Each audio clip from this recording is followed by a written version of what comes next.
প্রিয় ভাইরা মা বোনেরা, এই শীতের মধ্যে যাদের গলায় বারবার কফ জমে যায়, বুকের মধ্যে কফ জমে যায়, তারা নবীজির শেখানো ছোট্ট একটি ঔষধ যা আপনার ঘরের মধ্যেই রয়েছে, তা যদি আপনি সেবন করতে পারেন, তাহলে আপনার গলার কফ আর থাকবে না, নির্মূল হয়ে যাবে। আপনার বুকের কফ সরে যাবে, আপনার ফুসফুসের কফ সরে গিয়ে আপনি একেবারে পরিপূর্ণ সুস্থ হয়ে যাবেন। আল্লাহু আকবার। কারণ নবীজি সাল্লাল্লাহু আলাইহি ওয়াসাল্লাম বলছেন, আল্লাহ পাক রব্বুল আলামিন যেমন রোগ দিয়েছেন, ঠিক তেমনি ভাবে সেই রোগের ঔষধও দিয়েছেন। এজন্য যেই রোগ, ওই রোগের ঔষধটা যদি আপনার উপরে পড়ে যায়, তাহলে আপনি রোগ থেকে চিরতরে মুক্তি লাভ করবেন ইনশাআল্লাহ। নবীজি বলছেন আপনার গলার কফ নির্মূল হয়ে যাবে, থাকবেই না। প্রিয় ভাইরা মা বোনেরা, কিন্তু দেখা যায় এই শীতের দিনে ঠান্ডার সমস্যা, কাশি হয়েছে, টনসিল হয়েছে, অ্যাজমা হয়েছে, আপনি ওষুধ খেয়েছেন, এরপরে দেখা যায় ঔষধ খেলে কিছুদিন ভালো থাকেন, এরপরে আবারও সেই ঠান্ডাজনিত যেই সমস্যাগুলো, খুসখুসে কাশি, টনসিল, অ্যাজমা, এ সমস্ত রোগ থেকেই যায়, আপনি একেবারে পরিপূর্ণ সুস্থ হতে পারেন না। প্রিয় ভাইরা মা বোনেরা, তো জগৎ বিখ্যাত দার্শনিক চিকিৎসা বিজ্ঞানী ইবনে সিনা, যার নামে ইবনে সিনা হাসপাতালগুলো করা হয়, তার লেখা বইগুলো নামি দামি ইউনিভার্সিটি, ইউরোপ, আমেরিকা, লন্ডন, এরকম নামি দামি ইউনিভার্সিটিগুলোতে পড়ানো হয়। তার লেখা কিতাব থেকে আজকে ইনশাআল্লাহ আপনাদেরকে চিকিৎসা দেব। প্রিয় ভাইয়েরা মা বোনেরা, তো আপনি যদি আপনার ঘরের মধ্যে থাকা ঔষধগুলো, আপনার ঘরের মধ্যে থাকা খাবারগুলো যদি আপনি খেতে পারেন, তাহলে অবশ্যই ইনশাআল্লাহ 2 দিনের মধ্যেই আপনি নিজ চোখে ফলাফল দেখতে পারবেন। আল্লাহু আকবার। তো প্রিয় ভাইয়েরা মা বোনেরা, আসুন আগে আমরা জেনে নিব মূলত কি কি কারণে আমাদের এই সমস্যাগুলো হয়ে থাকে। আমাদের গলার মধ্যে কফ জমে যায়, আমাদের বুকের মধ্যে কফ জমে যায়, আমাদের এজমা হয়। তো মূলত 3টি কারণে আমাদের এই সমস্যাগুলো সব থেকে বেশি হয়ে থাকে। প্রিয় ভাইয়েরা মা বোনেরা, 1 নাম্বার, ঠান্ডা জাতীয় খাবার খাওয়া। অর্থাৎ ফ্রিজের মধ্যে আমাদের যে খাবারগুলো থাকে, সেই খাবার যখন আমরা খাই, তখন কিন্তু আমাদের গলার মধ্যে কফ জমে যাওয়ার আশঙ্কা থাকে। কফ জমে যায়, আমাদের বুকের মধ্যে কফ জমে যায়, আমাদের টনসিল হয়। এজন্যে ফ্রিজের কোনো খাবার, বিশেষ করে এই শীতের মাসে আপনি খেতে পারবেন না, খাবেন না। আপনি ফ্রিজ থেকে ঠান্ডা বের করে খান, আপনি 7 আপ খান, স্পিড খান, এগুলো কোনোভাবেই এই শীতের সময়ে খাওয়া যাবে না। আপনি যদি এগুলো থেকে বিরত থাকতে পারেন, তাহলে ইনশাআল্লাহ আপনার টনসিল, আপনার গলার মধ্যে কফ, আপনার বুকের মধ্যে কফ, এটা অনেকাংশেই কমে যাবে। তাহলে 1 নম্বরে প্রিয় ভাইরা মা বোনেরা, বিশেষ করে যেই কারণে হয়, সেটা হলো ঠান্ডা জাতীয় খাবার খাওয়া। ফ্রিজের খাবার কোনোভাবেই খাবেন না। যদি খেতেই হয়, তাহলে গরম করে খাওয়ার চেষ্টা করবেন।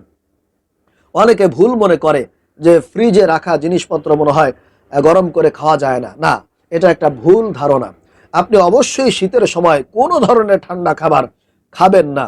আপনি যদি খান, তাহলে অবশ্যই একটু গরম করে খাবেন। বিশেষ করে আপনারা ঠান্ডা পানি অনেকে পান করেন, যার কারণে কিন্তু আপনার গলায় টনসিল হয়, কফ জমে যায়। এজন্যে ঠান্ডা পানি একদমই খাওয়ার চেষ্টা করবেন না। কুসুম গরম পানি খাওয়ার চেষ্টা করবেন। কুসুম গরম পানি, এটা সবচেয়ে বেশি উপকার। দেখবেন ডাক্তাররাও বলে যে আপনারা কুসুম গরম পানি খাবেন। কুসুম গরম পানি খেলে আপনার শরীরে অনেক উপকার হয়। তাহলে 1 নম্বরে আপনাদেরকে ফ্রিজের খাবার খাওয়া থেকে বিরত থাকতে হবে। 2 নাম্বার যে কারণ, সেটা হলো খাবার ঠিকমতো হজম না হওয়া। অর্থাৎ অ্যাসিডিটির কারণে, গ্যাস্ট্রিকের কারণে আপনার গলার মধ্যে, আপনার বুকের মধ্যে কিন্তু কফ জমে যায়। এটা অ্যাসিডিটির কারণে হয়।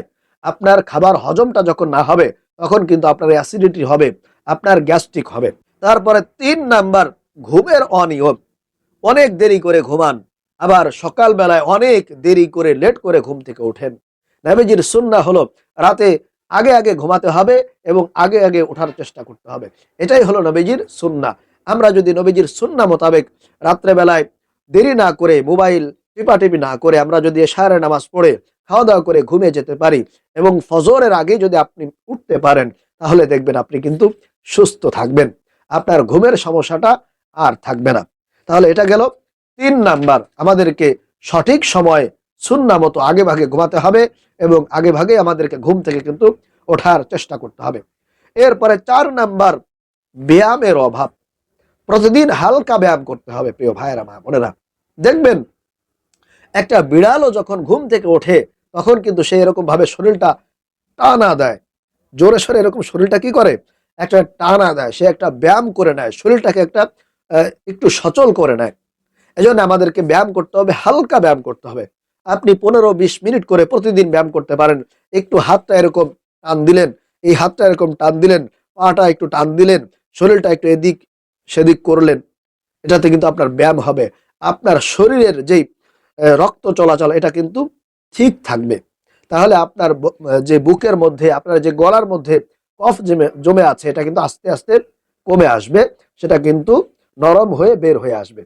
তাহলে প্রিয় ভাইয়েরা মা বোনেরা, এই 4টা জিনিস অবশ্যই আপনাদেরকে খেয়াল রাখতে হবে। আমি আবারও একটু বলছি যে 1 নাম্বার, ঠান্ডা জাতীয় খাবার, ফ্রিজের কোনো খাবার খাওয়া যাবে না, এমনকি ঠান্ডা পানিও খাওয়া যাবে না। 2 নাম্বার কারণ হলো খাবার ঠিকমতো হজম না হওয়া, আপনার গ্যাস্ট্রিকের কারণে, আপনার অ্যাসিডিটির কারণে।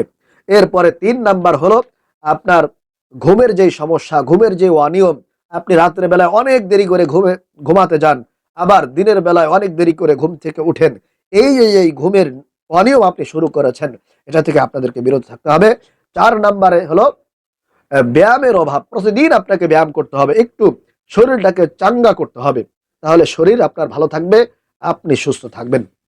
তো সর্বপ্রথম যে খাবারটা আপনি খাবেন, যেটা খেলে আপনার শরীরের ঠান্ডা ভাব দূর করবে, কফগুলোকে পাতলা করবে এবং হঠাৎ যে শীত এটাকে কিন্তু নিয়ন্ত্রণে রাখবে, যে খাবারটা সেটা হলো আদা। আপনারা আদা কুচি কুচি করে খাবেন, একটু চিবিয়ে চিবিয়ে খাবেন, অথবা চাইলে আপনি লাল চার মধ্যে আদা মিশিয়েও খেতে পারেন। লাল চা, যেটা রং চা যেটাকে বলা হয়, আপনারা লাল চা বা রং চা, এই রং চায়ের মধ্যে আপনি একটু আদা দিয়ে আপনি খেতে পারেন, তাহলে ইনশাআল্লাহ আপনার কিন্তু অনেক উপকার হবে। কারণ আদা খুবই উপকারী একটা খাবার। আদা যদি খেতে পারেন তাহলে আপনার যেই গলার মধ্যে কফ জমে আছে, আপনার বুকের মধ্যে ফুসফুসের মধ্যে যেই কফ জমে আছে সেটা কিন্তু আস্তে আস্তে করে গলে গলে বের হয়ে যাবে, আপনার গলাটা একেবারে পরিষ্কার হয়ে যাবে। আপনার যদি টনসিল থাকে সেই টনসিলও আস্তে আস্তে ইনশাআল্লাহ ঠিক হয়ে যাবে, আপনি সুস্থ হবেন। তাহলে প্রিয় ভাইয়েরা মা বোনেরা, অবশ্যই 1 নম্বর যে খাবারটা খাবেন, আদাটা অবশ্যই আপনাকে খেতে হবে। যদি আপনি রং চায়ের সাথে মিশিয়ে খান তাহলে দিনে 2-3 বার খাবেন, সকালে খাবেন, বিকালে খাবেন এবং মাঝখানে আরেকবার খাবেন।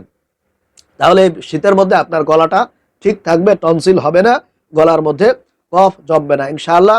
বুকের মধ্যে বা গলার মধ্যে যে কফ আছে সেটা আস্তে আস্তে গলে কিন্তু বের হয়ে যাবে। 2 নম্বরে যে খাবারটা খাবেন সেটা হলো সকাল বেলায় খালি পেটে আপনাদেরকে কুসুম গরম পানি পান করতে হবে। আপনি যখন সকাল বেলায় কিংবা ভোরবেলা যখন ঘুম থেকে উঠবেন তখন হাত মুখ ধোয়ার পূর্বেই আপনি 1 গ্লাস কুসুম গরম পানি পান করবেন। ইনশাআল্লাহ এতে অনেক উপকার, অনেক উপকার। আপনার শরীরে যদি অ্যাসিডিটি থাকে, গ্যাস্ট্রিক থাকে, এগুলো থাকবে না ইনশাআল্লাহ। এছাড়া অনেক রোগ থেকে আপনি কিন্তু মুক্ত থাকতে পারবেন, সুস্থ থাকতে পারবেন। এজন্য চেষ্টা করবেন প্রতিদিন সকালবেলায় ঘুম থেকে ওঠার পরেই 1 গ্লাস কুসুম গরম পানি এই শীতের মধ্যে খাওয়ার চেষ্টা করবেন। এটা সারা বছরই খাওয়ার চেষ্টা করবেন, তবে বিশেষ করে যাদের ঠান্ডাজনিত সমস্যা আছে, খুসখুসে কাশি, টনসিল, বুকের মধ্যে গলার মধ্যে কফ জমে থাকে, তারা কিন্তু এই কুসুম গরম পানিটা সকালবেলায় 1 গ্লাস পান করার চেষ্টা করবেন।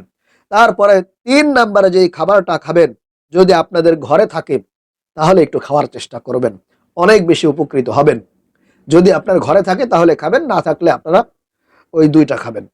সেটা হলো 3 নম্বরে যেটা খাবেন সেটা হলো আপনার ঘরে যদি মধু থাকে তাহলে 1 চামচ মধু নিবেন, এরপরে 1 চিমটি আপনি হলুদের গুঁড়া নিবেন, এরপরে 1 চিমটি আপনি গোলমরিচের গুঁড়া নিবেন, নিয়ে একটা পিসের মধ্যে বা একটা বাটিতে করে সুন্দরভাবে এরকম গোলাবেন, গুলিয়ে আপনি সেটা পান করবেন। দিনে 2 থেকে 3 বার যদি পান করতে পারেন তাহলে ইনশাআল্লাহ শরীরের মধ্যে আলাদা একটা আপনি সুস্থতা অনুভব করবেন, শক্তি পাবেন, আপনি অনেক অনেক রোগ থেকে কিন্তু নিরাপদে থাকতে পারবেন ইনশাআল্লাহ। আপনার শরীরের মধ্যে একটা চাঙ্গা ভাব চলে আসবে।